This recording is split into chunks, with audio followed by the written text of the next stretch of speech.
учусь в 3 классе. Больше всего в школе мне нравится урок русского языка и математики. Больше всего мне нравится математика. На уроке математики мы включаем интерактивную доску и там изучаем нашу тему. Там бывают картинки, которые нам объясняют тему. Там еще бывают правила, разные задачи. Если сравнивать с прошлыми годами, дети изменились, они уже стали как бы более мобильные дети, больше общения с телефоном у них, с интернетом, они иногда больше разбираются, чем мы, взрослые, в этом. Но тем не менее, если сравнивать прошлые годы и сейчас, в данное время, конечно, вот эта модернизация нам очень помогает в проведении урока.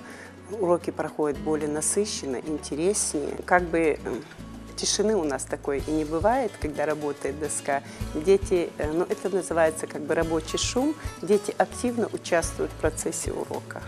Урок математики без использования интерактивной доски для учеников Седы Хасиевой просто немыслим. В одной из образцовых школ республики современным оборудованием обеспечены все без исключения классы начальной школы. Для лучшей успеваемости школьников это важное условие. М чем является в данном случае? Не надо кричать руку, руку, руку. М является числителем, а Н – знаменатель дроби.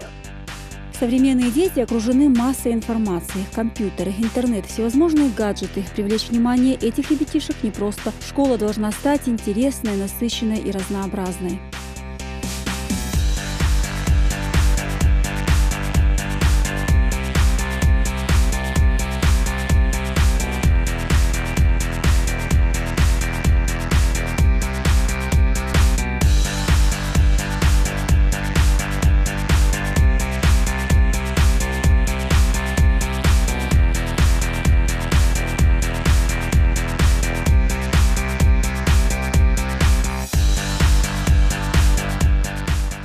Интерактивные доски, оборудованные предметные кабинеты и лаборатории. Вот она, школа 21 века, нацеленная на воспитание интеллектуального, творчески развитого и коммуникабельного человека, хорошо ориентирующегося в современном мире. На это нацелена и программа модернизации региональных систем образования, разработанная в 2011 году. Этот комплекс мер, он предусматривал, изменение инфраструктуры общеобразовательных учреждений. Он предусматривал поставку в общеобразовательные учреждения компьютеров, интерактивных досок,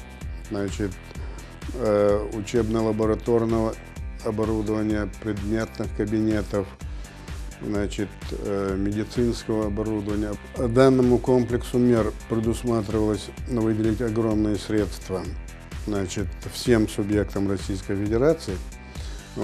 Для нашей республики, для Чеченской республики, начиная с 2011 года, заканчивая этим 2013 годом, было выделено 3 миллиарда 495 миллионов рублей. Это из федерального бюджета. Урок права. Ученики 10 класса 12-й Грозненской гимназии знакомятся с видами юридической ответственности. Занятия проходят с использованием интерактивной доски. Уровень усвоенного материала проверяется на компьютере при помощи тестов. Правонарушения делятся на проступки и преступления. Вот обратите внимание, правонарушение – это виновное, противоправное деяние, то есть обязательно должно присутствовать вина. Не считается правонарушением если закон не нарушен. Если такого закона нет, нарушить закон нельзя. Понятно? А это медицинский кабинет. В соответствии с программой модернизации такими должны быть обеспечены все школы. Айша Тамаева работает здесь почти год. Помимо кабинета, где ведется прием пациентов, оборудованное помещение для плановых медосмотров. Медосмотр бывает у нас в этом кабинете. Вот для окулиста, для хирурга, ортопеда, кушетка есть. Медосмотр у нас бывает каждый год. Приходит нам 5-6 специалистов. Медицинскими кабинетами оснащены все образовательные учреждения республики. Единственная проблема остается отсутствие медперсонала. К сожалению, врачи не спешат трудоустраиваться в школе. Медицинский кабинет у нас есть, да. Конечно, есть проблема с медперсоналом. Хотелось бы, чтобы у нас в школе был и врач, тем более учитывая то, что у нас очень большой контингент детей, и врач, и не только медсестра. Но, к сожалению, у нас только работает медсестра, и вот такой вот стабильной, постоянной работы у нас не получается, потому что вот на эту работу, к сожалению, низкооплачиваемую, не бывает особо людей. И сколько у нас обращений в поликлинику бывало, вот мы с трудом вот в прошлом году смогли к себе заполучить медицинскую сестру. Цель современной школы – вырастить образованное и здоровое поколение. Физическая культура, спорт и правильное питание – это необходимые составляющие. По программе развития образования горячими обедами должны быть обеспечены все школьники. У нас сегодня на меню суп вермишелевый на курином бульоне, на второе курица с рисовым гарниром и салат морковный, напиток какао. В этой школе дети получают трехразовое питание. Гимназия работает в режиме полного дня. Дети здесь находятся с утра и до 5 вечера. В столовой у нас трехразовое питание. Завтрак – это каши, чай, булочка, масло, хлеб. Обед – первое, второе, соки, чай и все остальное. И у нас полдник. Трехразовое питание в день обходится в сумме 50 рублей только. Вносят родители 50 рублей, а остальное докладывается с местного бюджета. Разумеется, не все школы работают в таком режиме. В большинстве учреждений занятия проходят 2 смены, а обедами обеспечиваются лишь те учащиеся, которые остаются на продленку. Тут уже и меню поскромнее. Традиционно это супы и каши, но школьные повара умеют готовить их по-особенному вкусно. Конечно, можно. Давай, тебе тоже добавку?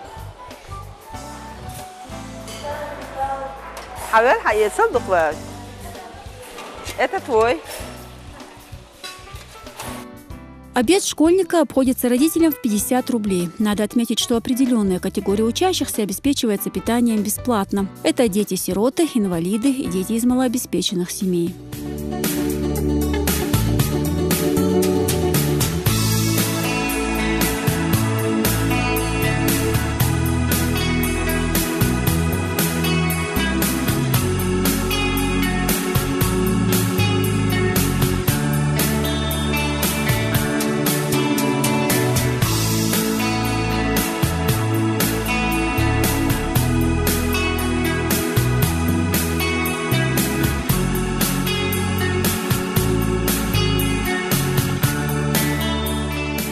Преобразования в школе медленно, но верно идут в позитивном русле. Помимо материально-технического обеспечения, активно ведется реконструкция отдельных зданий. Детям предоставляется не только обучение по школьной программе, всевозможные кружки и секции не перестают быть важной частью школы.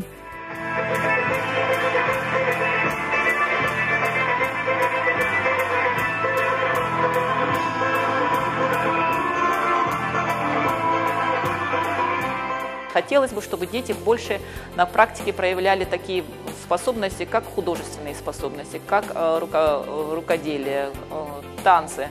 Все-таки я более, несмотря на то, что я тоже увлекаюсь техником, и моя работа постоянно связана с компьютером, с интернетом, тем не менее мне по душе ближе, допустим, вот эти работы, которые дети вот в таком порыве творчества, наверное, так можно высоко сказать, занимаются и вот показывают вот такие вот уникальные работы. Это вот творение рук человеческих, кружки, танцы. Вот у нас много детей туда занимаются, и нам еще повезло, у нас на базе нашей школы есть кружки от ДДТ и КСЮТа, и у нас огромное количество детей постоянно заняты творчеством. Важным шагом в этом году стало обеспечение школьников учебной литературой. С этого года дети начали получать учебники бесплатно. Кроме того, пополнился и фонд художественной литературы. Последние 2-3 года, 2011, 2012, 2013 год, очень хорошее поступление. Мы в прошлом году получили 100-томник, это русская классика. Чуть раньше мы получили зарубежную классику, тоже 100-томник. В этом году мы получили историческую детскую художественную литературу. Учебники, естественно, по сегодняшний день мы получаем. Начиная вот с августа месяца у нас почти каждую неделю идет хорошее поступление. Учебники, 95% школы уже обеспечены учебниками. У нас около 2000 детей. И вот эти 5% можно отнести, вот нам немножко черчения не хватает, и технология, физическая культура, вот такие учения. На фоне всех преобразований основной проблемой остается нехватка квалифицированных кадров. Высокая нагрузка наряду с небольшим размером оплаты труда ставит профессию учителя в ряд не самых престижных. В связи с этим в рамках реализации комплекса мер по модернизации с 2011 года заработная плата педагогов увеличилась на 30%. Важным моментом стало и создание стимулирующего фонда. У нас есть стимулирующий фонд, который стимулирует именно тех педагогов, которые работают над качеством образования ребенка. Сегодня нельзя просто учить ребенка. Нельзя. Сегодня нельзя оставлять детей, понял или не понял. Сегодня нужно добиться, чтобы каждый ребенок был обучен, чтобы у каждого ребенка, даже пусть он будет самый слабый, чтобы у него была мотивация к успеху, чтобы он хотел достичь, пусть даже на троечку, на своего успеха, своей победы. Потому что победа не только, пусть не каждый будет математиком, не каждый будет прекрасно знать геометрию, они могут быть в другой области какой-то, иметь пятерки, пусть по моему примеру, но все равно я должна на уроке создавать ему ситуацию успеха, я должна это сделать. И мы, не я, а у нас появился же стимулирующий фонд, который стимулирует именно за качество знаний. Качество образования зависит и от уровня квалификации педагога. За последние 2 года на профессиональную подготовку учителей и руководителей образовательных учреждений затрачено более 30 миллионов рублей. Более 6 тысяч работников образования прошли курсы повышения квалификации. Последние 2 года пошел хороший поток молодых специалистов. Каждому молодому специалисту мы подкрепили наставничество, возобновили. И сами учителя, согласно плану работы и плану базисного нашего плана, проходят курсы повышения квалификации. Так, почти кроме 3 человек полностью прошли курсы по ВГОСам на базе нашего Института усовершенствования учителей. Немаловажный фактор – высокий поток учащихся в образовательных учреждениях. Количество обучающихся зачастую превышает норму в 2, а то и в 3 раза. Разумеется, это сказывается на успеваемости детей. Министерство образования и науки республики ведет работу по решению этого вопроса.